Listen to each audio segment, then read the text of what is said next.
Hi, it's Doug from DTA Designs Inc. talking about taking equipment in and out of service within our fire department theme. After signing into your website, you'll be presented with the firefighter's homepage. Your homepage will look a little different than what is being shown to you here, as your website will be customized for your fire department. Also, your fire department may not have implemented all options available in the fire department theme. To see what is out of service, click on Equipment from the menu bar, then click on the Out of Service button. As you can see, there's currently nothing out of service. Before I take command vehicle out of service, I wanted to show you that it is currently in the list of outstanding inspection reports as shown by the red arrow. To take a major piece of equipment out of service, we need to click on Equipment from the menu bar. Then click on the Major Equipment button. Lastly, click on the Update button to the left of Command Vehicle. In case you're wondering why there isn't a photo for Command Vehicle, it is because if you notice that the Show in Equipment Gallery Photos is currently set to No. Click on the No button underneath In Service and a Reason for Change of Service text box appears. Enter the reason for taking Command Vehicle out of service. Then click on the Update Equipment button.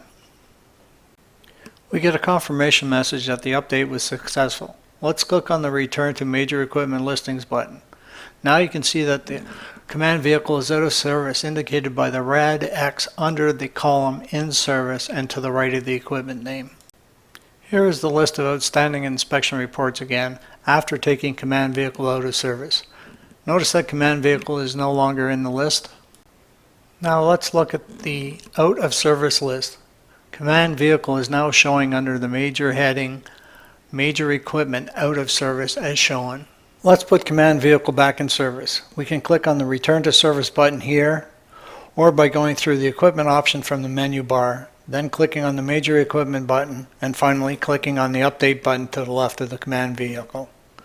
We will just click on the Return to Service button shown here.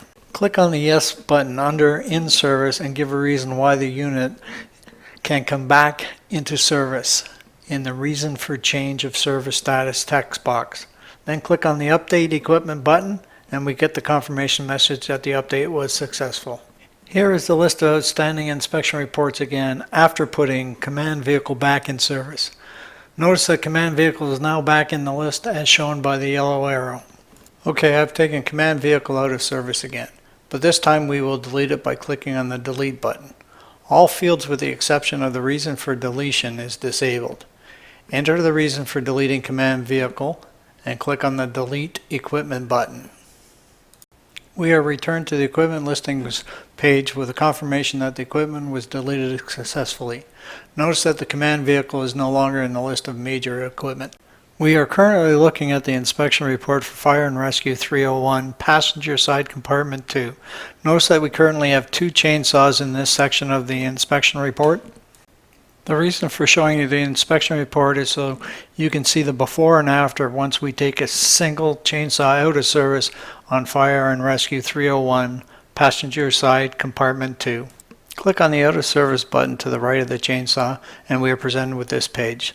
Notice that the drop down now only contains the number of units available in this section. Enter a reason for taking the chainsaw out of service and click on the Out of Service button. We get a confirmation that the units were taken out of service. If we go back to look at Passenger Side Compartment 2, you will now see that we have 1 chainsaw in service and 1 out of service. We are once again looking at the inspection report for Fire and Rescue 301 Passenger Side Compartment 2 after taking a chainsaw out of service. Notice that the inspection report states that we should have 1 chainsaw available and that 1 chainsaw is out of service. Now that we have the chainsaw out of service, let's see it in the Equipment Out of Service page. We are now looking at the Equipment Out of Service page where we can see that the chainsaw from Fire and Rescue 301 is indeed out of service. Let's put the chainsaw back in service by clicking on the Return to Service Delete button. Notice that all fields are disabled with the exception of the comment box.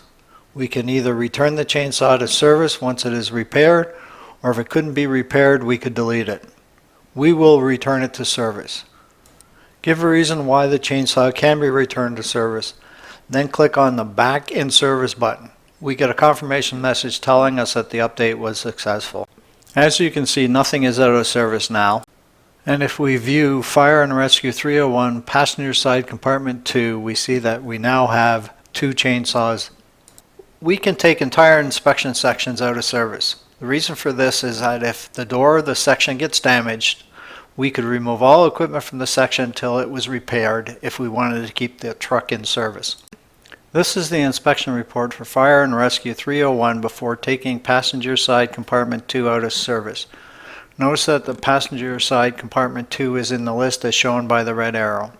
Let's now take Passenger Side Compartment 2 for Fire and Rescue 301 out of service. After clicking on the Take Passenger Side Compartment 2 out of service button, we get a pop-up screen asking for a reason why we are taking this section out of service. After giving a reason and clicking on the OK button, we are returned to the listings page. Notice that the section we just took out of service is no longer in the list. This is the inspection report for Fire and Rescue 301 after taking Passenger Side Compartment 2 out of service.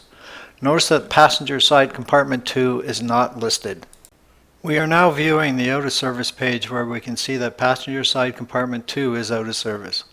Let's put it back in service by clicking on the Return to Service button. Give a reason why the section can be placed back in service, then we click on the Back in Service button. We get a confirmation message telling us that it was successful. We can now see that nothing is out of service. Once again, we are looking at the inspection report for Fire and Rescue 301 now that Passenger Side Compartment 2 is back in service. Notice that it is in the list again as shown by the yellow arrow.